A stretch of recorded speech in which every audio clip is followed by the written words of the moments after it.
안녕하십니까. 의사들의 솔직한 인터뷰의 김인열입니다. 오늘은 뇌 동맥류에 대해서 알아보려 합니다.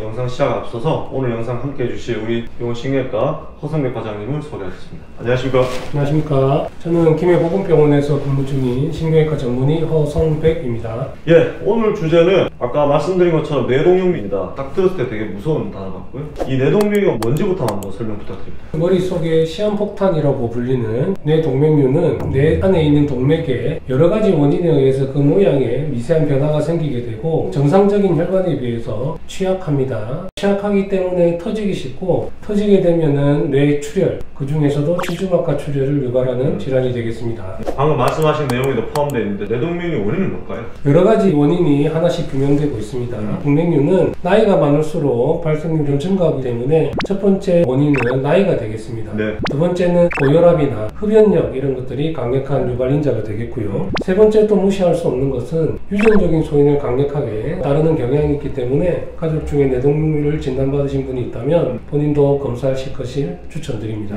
저도 뇌동맥류 환자를 간접적으로 본 적이 있습니다만 응급실에서 보면 뇌동맥류 급하게 오시잖아요. 두통 있는데 외래 보시다가 쓰러지신 분도 제가 본 적 있고 응급실로 실려오신 분도 있고요. 본인이 제발 오시지만 응급실 도착하자마자 쓰러지신 분도 있고 이랬던 것 같은데 뇌동맥류 증상을 의심해서 병원에 와야 될 정도의 그런 증상에 대해서 말씀해 주시면 도움이 될 것 같습니다. 네, 중요한 질문이신데요. 뇌동맥류는 파열됐을 때와 비파열됐을 때로 증상을 나눌 수가 있겠습니다. 중요한 것은 비파열되었을 때는 증상이 없습니다.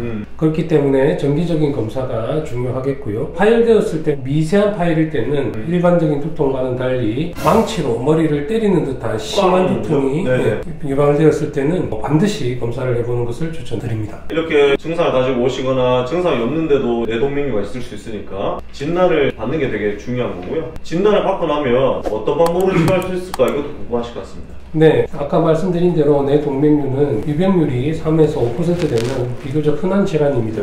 그렇기 때문에 모든 뇌동맥류를 수술하거나 치료하지는 않습니다. 그래서 제일 중요한 것은 첫 번째, 치료해야 될 뇌동맥류인지 영상 검사를 통해서 추적 검사를 해야 될 뇌동맥류인지 판단하는 것이 가장 중요하겠습니다. 그러나 그 동맥류는 모양, 크기, 위치에 따라서 뇌출혈로 갈 수 있는 유병률이 다르므로 전문의와 상의가 꼭 필요합니다. 예, 구독! 좋아요.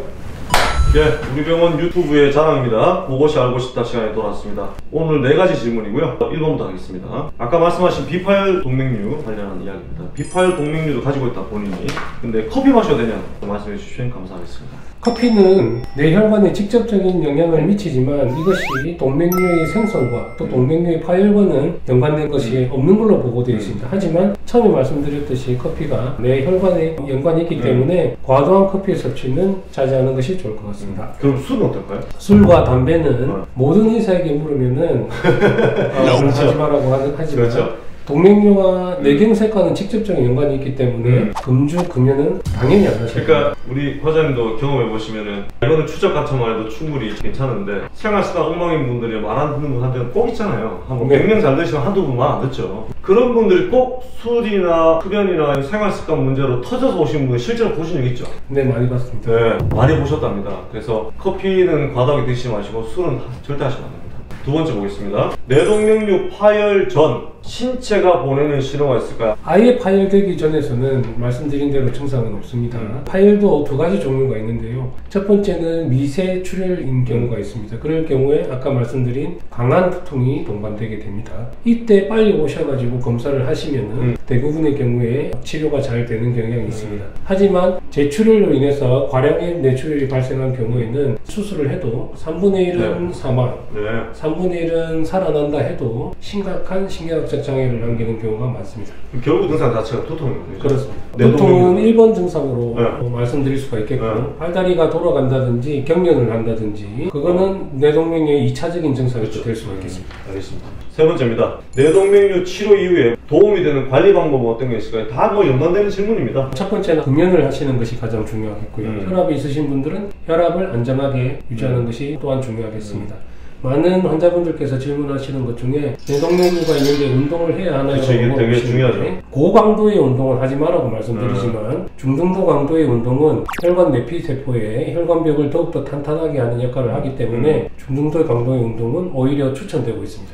그러면 신경과에서 보시는 중등도 운동 대표적인 거 어떤 게 있을까요? 저는 가볍게 뛰는 거 맞습니다. 저 유산소 운동을 특별히 추천을 드리고요. 유산소 운동 중에서도 최대한 뛸 수 있는 것을 100으로 상정한다면 60 정도로 달리라고 말씀을 드리고 있습니다. 땀은 나야 되겠죠, 근데? 네. 땀은 나면 좋겠습니다. 마지막 질문입니다. 우리 병원도 시설을 갖추고 있고 열심히 하고 있습니다. 뇌혈관 조영술 검사, 코입 색전술 치료를 이어서 할 수는 없나요? 그러니까 검사하고 난 다음에 좀 이따가 색전술 하자 이런 이야기를 들으신 분들이 꽤 있나 봐요. 어떻습니까? 뇌혈관 조영술 검사는 현대의학에서는 혈관을 볼 수 있는 가장 정확한 방법입니다. CT나 MRI 검사에서 동맥류가 의심되거나 진단을 받은 환자는 반드시 뇌혈관 조영술 검사를 시행하셔야 하고요. 급한 경우가 아니라면 검사를 마치고 수술이 필요한 경우가 되면은 수술에 필요한 도관이라든지 코일의 종류라든지 스텐트의 종류를 정밀하게 판단을 해서 계획된 수술을 하는 것이 올바른 방법이 되겠고, 말씀드린 대로 미세출혈이 있거나 뇌출혈로 내원한 환자인 경우에서는 그런 것을 결정할 시간적인 여유가 없기 때문에 바로 수술하기도 합니다. 네, 여기서 인가하셔야 될 게 우리나라 사람들 바쁜 거 좋아하잖아요. 빨리빨리 하는 거. 검사하자마자 바로 해보시고 그거 갖다 며칠 더 왜하나 이런 게 아니고 환자마다 혈관 굵기라든지 위치라든지 치료 목표가 다르지 않겠습니까? 그래서 이제 면밀하게 측정을 하고 들어갈 위치를 정하고 해서 일렉티브하게 수술한다 이 말이죠. 네, 그렇습니다. 구독! 좋아요? 오늘 처음으로 유튜브를 촬영하셨는데 되게 잘하신 것 같은데? 아닙니다. 처음이라 하시는데 처음 아닌 것 같아요. 아닙니다. 처음 해봤는데 이번에 이런 기회를 주셔서 감사하고 이런 의학적인 지식을 쉽게 전달할 수 있는 기회가 되어서 저로서도 유익한 시간이 됐던 것 같습니다. 기회 되면 우리 허관장님하고 열심히 한번 찍도록 하겠습니다. 오늘은 뇌동맥류에 대해서 알아봤습니다. 아까도 말씀하신 것처럼 시한폭탄이라고 불리고요. 치명적 결과도 발생시킬 수 있습니다. 미리 발견하는 건 아닙니다. 오셔가지고 검사하시면 될 것 같고 예방하는 게 되게 중요합니다. 평소와 다른 두통, 망치로 빵 때리는 통통 느끼시면 반드시 뇌혈관 검사를 받아보시기를 권해드립니다. 오늘 영상이 유익하셨다면 구독, 좋아요, 알림 설정까지 잊지 마시고 더욱더 도움이 되는 영상으로 우리 허과장님과 같이 돌아오겠습니다. 감사합니다. 감사합니다.